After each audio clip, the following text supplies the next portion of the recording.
یہ رویہ، یہ انداز عصر کے بعد امیر المومنین نکلا کرتے تھے، اور کچھ یتیم بچیاں تھیں، ان کی بکریوں کا دودھ انہیں دھو کے دے کے آیا کرتے۔ امیر المومنین خدمت کرتے، مسجد میں نظر آتے، لوگوں کے دکھ سکھ میں شریک ہوتے، اور کبھی کبھی ان کی آنکھیں آنسو برسانے لگتی تو قریب بیٹھے لوگ ان سے پوچھتے جناب کیا ہوا؟ فرمانے لگے بس اسی طرح ایک دن حضور تشریف لے گئے تھے ایک رستے میں، اور پھر محبوب واپس آ گئے تھے، مجھے یاد آ گیا ہے، تو اس یاد نے مجھے رلا دیا ہے۔ اس امت کے سب سے پہلے صوفی کا نام بھی جناب صدیق اکبر ہی ہے۔ وہ معرفت کی خاص بات، آپ سمجھیے اس بات کو، وہ حقیقت پسندی کے جملے، وہ کیف، وہ سرور، وہ لذت، ہوتا کیا ہے ماحول میں نا بڑی ساری خشکی اور تلخی سی آ گئی ہے۔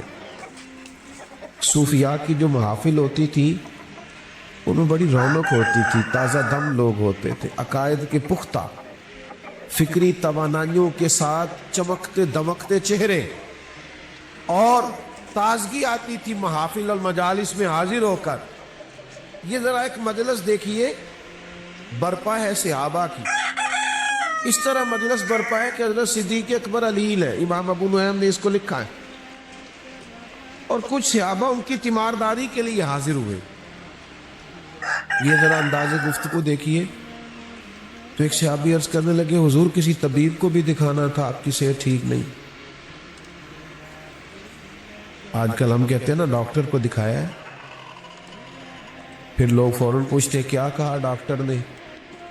چلے خیر آپ ایسے نہیں ہوگے، ورنہ ایسا بھی ہوتا ہے کہ لوگ یہ پوچھنے کے فوراً بعد پھر اپنا تجربہ بھی بتاتے ہیں، کہتے میں فلانی دوائی کھا دیجیے، اور کچھ دیسی نسخہ بنا کے بھی لے آتے ہیں، اور کچھ ایسے بھی ہوتے ہیں جو کہتے ہیں تھوڑا سا کھائیں بھی میرے سامنے۔ او اللہ کے بندے، تو لے آیا ہے، تو اعتبار کر، کھایا جائے گا، ذرا انتظار کر، لیکن یہ کہ آپ کھائیں بھی۔ حالانکہ آپ ڈاکٹر کے پاس جاتے ہیں تو وہ سب سے پہلے آپ سے پوچھتا ہے شوگر تو نہیں، بلڈ پریشر تو نہیں، کوئی اور مرض تو نہیں، اس کی روشنی میں وہ نسخہ تجویز کرتا ہے۔ لیکن جو صاحب بنا کے لے آئے ہیں نا، انہوں نے کچھ بھی نہیں پوچھا، وہ کہتے ہیں بابا لے آیا ہوں آپ کھا لیجئے۔ تو ڈاکٹر کو دکھایا ہے تو پھر ڈاکٹر نے کیا بتایا؟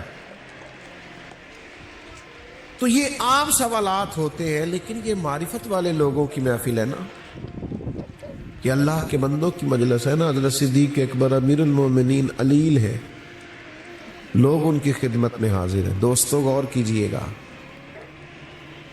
پوچھا حضرت طبیب کو دکھایا ہے؟ فرمانے لگے ہاں طبیب دیکھ رہا ہے، طبیب دیکھتا رہتا ہے۔ کہ حضرت طبیب نے کیا کہا ہے؟ فرمانے لگے طبیب نے کہا ہے میں جو چاہتا ہوں کر دیا کرتا ہوں۔ تو اب جو جاننے والے تھے ان کی تو آنکھوں میں آنسو آ گئے، یہ کیا انداز گفتگو ہے؟ آپ کس اونچے مقام پر بیٹھ کر گفتگو فرما رہے ہیں؟ تو وہ سادگی، وہ معرفت الہی، وہ خدمت خلق، وہ مزاج اس دنیا کو خلفائے راشدین نے دیا۔ پھر باری حضرت عمر کی آئی۔ اچھا لطف کی بات یہ ہے کہ خود حضرت عمر فرماتے ہیں میرا اور جناب صدیق اکبر کا مقابلہ رہا عمر پر نیکیوں میں آگے گزرنے، خود فرماتے ہیں۔ لیکن جب حضرت صدیق اکبر وصال فرما رہے تھے تو انہوں نے اپنی جگہ پہ جناب عمر فاروق رضی اللہ تعالیٰ عنہ کا تعین فرمایا۔ یعنی بظاہر جس آدمی سے مقابلہ رہا، لوگ کہتے ہیں نا میرٹ کیا ہے، میرٹ، یہ سمجھو میرٹ کس کو کہتے ہیں، معیار کیا ہے؟ حضرت عمر کو اپنی جگہ پہ منتخب کیا۔ لوگوں نے کہا حضرت آپ نے جناب فاروق اعظم کا انتخاب کس لیے فرمایا؟ فرمایا اللہ کے حضور حاضر ہو رہا ہوں، رب جب پوچھے گا نا پیچھے امت کی ذمہ داری کس کی لگا کے آئے ہو، تو عرض کروں گا جو امت میں سب سے بہتر تھا اس کی ڈیوٹی لگا کے آئے۔